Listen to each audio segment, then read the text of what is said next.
네, 오늘 정부가 강원 지역 산불에 대해서 국가 재난 사태를 선포했습니다. 윤수경 변호사의 이슈 속 법과 생활에서 자세히 얘기해 보도록 하겠습니다. 네, 윤 변호사님 어서 오십시오.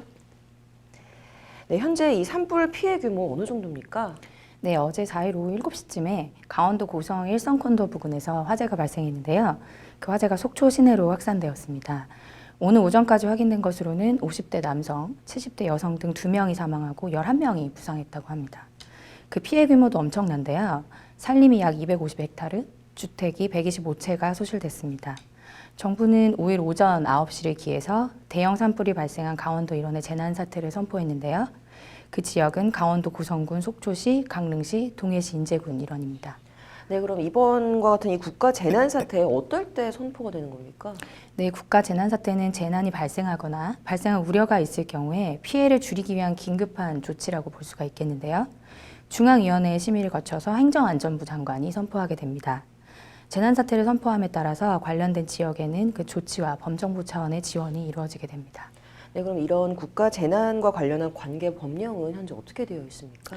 네, 먼저 그 재난 및 안전관리 기본법에 따라서 행정안전부 장관과 지방자치단체장은 재난이 선포된 지역에 대해서 재난경보의 발령, 인력, 장비나 물자의 동원, 위험구역의 설정, 대피명령, 응급지원 등 해당 법에 따른 응급조치를 할 수가 있고요.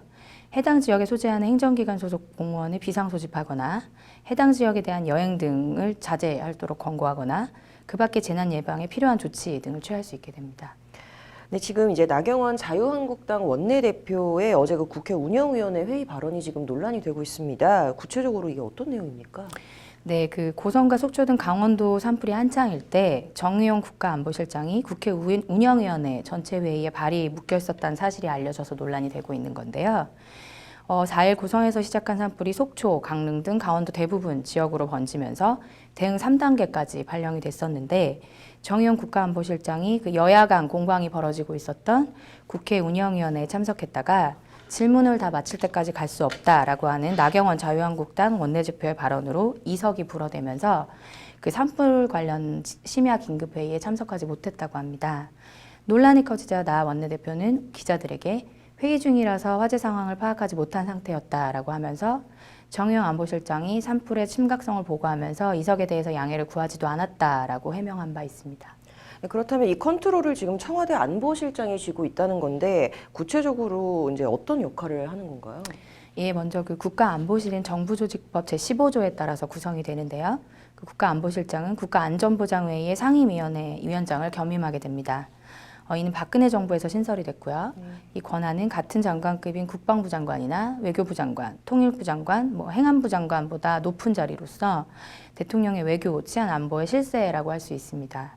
이번 화재 사태와 관련해서 이제 청와대도 입장을 밝혔는데요. 고민정 부대변인은 정의용 실장이 없어서 대처가 안 된 게 있었느냐라는 기자들의 질문에 그런 건 아니다. 소방 인력을 투입하고 진화 작업을 하는 것은 위에서 지시해서 되는 게 아니라 중앙대책본부를 중심으로 현황을 파악하고 즉시 대응한다라고 답한 바 있기는 합니다. 지금 피해 규모가 굉장히 상당합니다. 그래서 이런 좀 피해들을 보상하거나 뭐 또 지원받기 위한 또 관련 현행 법규들이 마련이 돼 있습니까? 네, 재난 및 안전관리 기본법 제66조에서는 재난의 원활한 복구를 위해서 대통령령으로 정하는 바에 따라 그 비용의 전부 또는 일부를 국고에서 부담하거나 지자체 또는 재난관리 책임자에게 보조할 수 있다라고 규정하고 있습니다. 그 재난에 관한 국가 및 지방자치단체의 부담 기준에 대해서는 자연재난구호 및 복구비용 부담 기준 등에 관한 규정에서 정한 바가 있습니다. 이번 강원 동해안 일대 대형 산불로 여의도 면적의 임야가 소실됐는데요. 그 임야에 대한 화재 피해는 이제 보험으로 보상받을 수가 없습니다.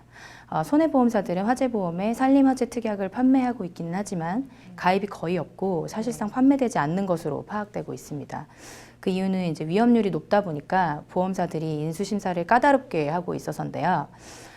다만 이제 임야 내의 통신기지국이나 건물, 주택, 자동차 등에 대해서는 화재보험이나 재산종합보험에 가입한 경우에는 보상이 가능합니다. 보험업계 한 관계자는 아직 진화가 다 끝나지 않아서 피해 보상 접수가 이루어지지는 않고 있다고 하면서 접수가 시작되면 피해 현황을 파악하고 필요하면 보험료 납입, 유예 등의 필요한 지원 조치를 할 것이라고 말하고 있습니다. 네, 아무쪼록 안전한 복구가 좀 신속히 이루어져서 더 이상 피해가 좀 커지지 않았으면 좋겠습니다. 오늘 네. 잘 들었습니다. 네.